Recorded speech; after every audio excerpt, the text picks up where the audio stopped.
নমস্কার বন্ধুরা, খুবই গুরুত্বপূর্ণ ভিডিও নিয়ে চলে আসলাম। সকলের মনেই এখন একটাই প্রশ্ন, চন্দ্রগ্রহণ কখন লাগবে। সবাই ভাবছেন এই চন্দ্রগ্রহণে কি হোলি খেলা যাবে, চন্দ্রগ্রহণে কি পুজো করা যাবে এবং ওই চন্দ্রগ্রহণের প্রভাব কতটা পড়বে ভারতবর্ষে। এই সব প্রশ্নের উত্তর আপনারা পেয়ে যাবেন ভিডিওটিতে। বন্ধুরা, আগামীকাল ৩রা মার্চ মঙ্গলবার ২০২৬ পড়ছে পূর্ণিমার দিন। এই ফাল্গুন পূর্ণিমাকে প্রতি বছরই খুবই শুভ বলে মনে করা হয়। ২০২৬ ফাল্গুন পূর্ণিমার দিন পড়ছে চন্দ্রগ্রহণেরও দিন। ভারতবর্ষে গ্রহণ শুরু হবে দুপুর ৩:২০ থেকে এবং শেষ হবে সন্ধ্যা ৬:৪৭। মোটামুটি ৩ ঘন্টা ২৭ মিনিট পর্যন্ত চলবে এই গ্রহণের সময়। এবার জেনে নেওয়া যাক কী ধরনের গ্রহণ এটি। এটি পূর্ণ বা মোটাল চন্দ্রগ্রহণ। পৃথিবীর ছায়া পুরো চাঁদকে ঢেকে দেয়। এই সময় চাঁদটা লালচে বা রক্তাক্ত চাঁদের মতো দেখতে হয়, ইংরেজিতে যাকে বলে ব্লাড মুন।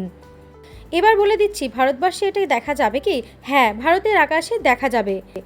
চাঁদ ওঠার সময় পর্যন্ত এই গ্রহণ চলতে থাকবে। পূর্ব ভারতে, উত্তর পূর্ব আসামে খুব ভালোভাবে দেখা যাবে। কলকাতা এবং পূর্ব ভারতের মতো জায়গায় 6:20 থেকে 6টা মিনিটের মধ্যেই দেখা যাবে। পূর্ণ চন্দ্রগ্রাস 4:34 শুরু হবে।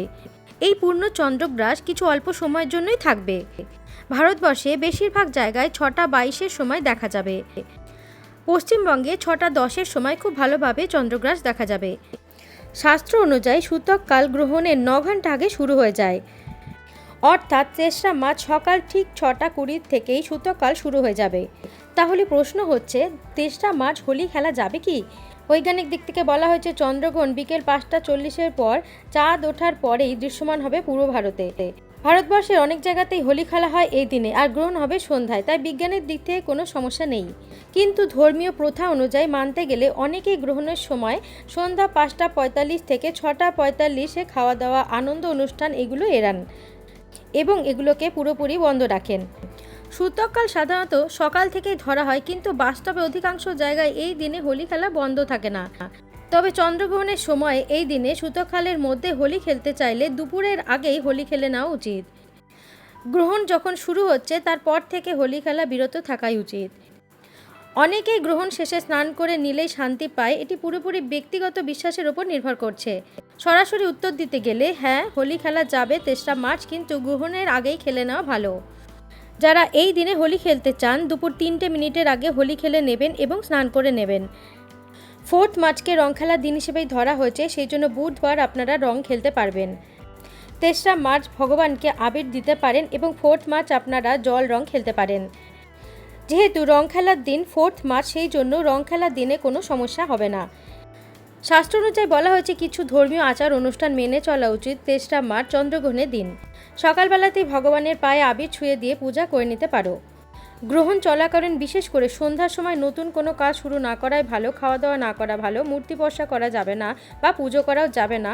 রং খেলা যাবে না। এই সময় আপনার ইষ্ট দেবতার নাম অবশ্যই 108 বার জপ করবেন, অথবা ওম নমঃ শিবায় অথবা হরে কৃষ্ণ নাম জপ করতে পারেন। চন্দ্রগ্রহণের সময় যে সমস্ত নেতিবাচক প্রভাব পড়ে, নাম জপ করলে সেই নেতিবাচক প্রভাব থেকে দূরে থাকা যায়। গ্রহণ শেষে স্নান করে পরিষ্কার পরিচ্ছন্ন হয়ে ঘর পরিষ্কার করে ঠাকুর পুজো দিয়ে বা সন্ধ্যা আরতি দিয়ে খাওয়া দাওয়া করা উচিত। অনেকেই প্রশ্ন করে তুলসী পাতা কি খাবারে দেওয়া উচিত। এটা অবশ্যই একটা উদ্দেশ্যের কারণে দেওয়া হয়ে থাকে, অন্ধবিশ্বাস বা বোকামি করে নয়। তুলসী গাছ একটি ধর্মীয় গাছ ছাড়াও এতে অনেক রকম গুণাবলী আছে। তুলসী পাতার মধ্যে অ্যান্টিঅক্সিডেন্ট, অ্যান্টিব্যাকটেরিয়াল উপাদান রয়েছে এবং ইমিউন বুস্টের প্রভাবও রয়েছে। এই কারণেই গ্রহণের সময় খাবারের ওপর তুলসী পাতা দিয়ে ঢেকে রাখা হয়। ভিডিওটি ভালো লাগলে অবশ্যই লাইক, কমেন্ট করবেন এবং সবাই সুস্থ থাকবেন, ভালো থাকবেন।